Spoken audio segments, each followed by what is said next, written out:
আজকের আলোচনার বিষয় হচ্ছে পরিবার। আলোচনার বিষয় কি? সবাই বলতে হবে আলোচনার বিষয়।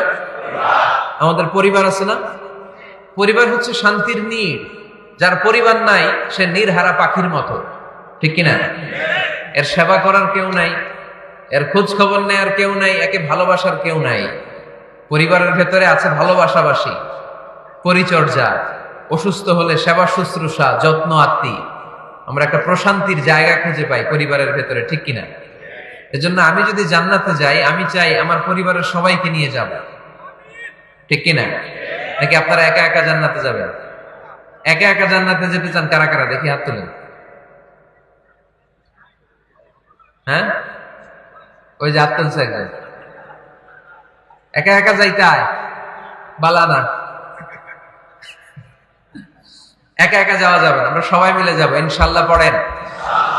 এজন্য রাব্বুল আলামিন বলেন, ইয়া আইয়ুহাল্লাযীনা আমানু কু আনফুসাকুম ওয়া আহলিকুম নারা ওয়াকুদুহান নাসু ওয়াল হিজারা আলাইহা মালাইকাতুন গিলাযুন শিদাদুন লা ইয়াসুনাল্লাহা মা আমারাহুম ওয়া ইয়াফআলুনা মা ইউমারুন। সুবহানাল্লাহ পড়েন। আল্লাহ ডেকে বললেন, ও বিশ্বাসীরা শোনো শোনো, তোমরা নিজেদেরকে জাহান্নামের আগুন থেকে বাঁচাও, নিজেদের পরিবার বর্গকেও ওই জাহান্নামের আগুন থেকে বাঁচাও। যে জাহান্নামের রক্ষী ফেরেশতারা খুব নির্দয়, খুব নির্মম, এদের চেহারায় হাসি নাই। রব্বুল আলামিন তাদেরকে যা আদেশ করে তারা তাই পালন করে। ওই ফেরেশতারা আল্লাহর কোনো আদেশের অবাধ্য হয় না। ওই জাহান্নামকে ভয় করো, আর জাহান্নাম থেকে নিজেও বাঁচো, নিজের পরিবারকেও বাঁচা। নিজেও বাঁচতে হবে, পরিবারকেও বাঁচাতে হবে। নিজেও জান্নাতে যেতে চাই, আব্বা আম্মা স্ত্রী সন্তান ভাই বোন সবাইকে নিয়ে জান্নাতুল ফেরদাউসে থাকতে চাই, ঠিক কি না?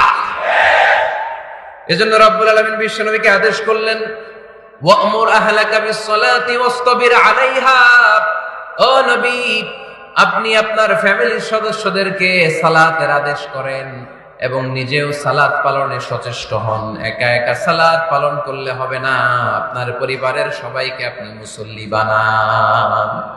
নিজেও সালাত পড়েন, সন্তানদেরকেও সালাত কায়েমকারী বানান। আপনি একা একা নামাজ পড়েন, আপনার ছেলে নামাজ পড়েন, এরকম আছে না নাই? বাবা নামাজ পড়ে, মা নামাজ পড়েন, আছে না নাই? ভাই নামাজ পড়ে, বোন নামাজ পড়েন, আছে না নাই? আচ্ছা, আমি জান্নাতে থাকবো, আমার মা থাকবে জাহান্নামে, এটা ভালো লাগবে? আমি থাকবো জান্নাতে, আমার আব্বা জাহান্নামে, ভাল লাগবে কার কার?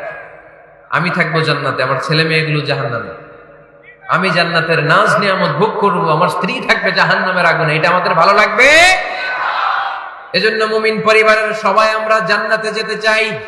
আমিও যাব, মা বাবাও যাবে, আমার স্ত্রী সন্তানরাও যাবে। এজন্য রব্বুল আলামিন বিশ্বনবীকে বললেন, নবী নিজেও জাহান্নামের আগুন থেকে বাঁচেন, আপনার পরিবার বর্গকেও জাহান্নামের আগুন থেকে বাঁচান। নিজেও বাঁচেন, পরিবারকেও বাঁচান। এজন্য মুসল্লি ভাইরা সাবধান, একা মুসল্লি হয়েন না। ইসলাম পালনকারীরা সাবধান, একা ইসলাম পালনকারী হবেন না। ফ্যামিলির সবাইকে মুসল্লি বানাইতে হবে, সবাই মিলে ইসলাম পালন করতে হবে, সবাই মিলে ঘরটার একটা জান্নাতের টুকরা বানাতে হবে, ঠিক কি না?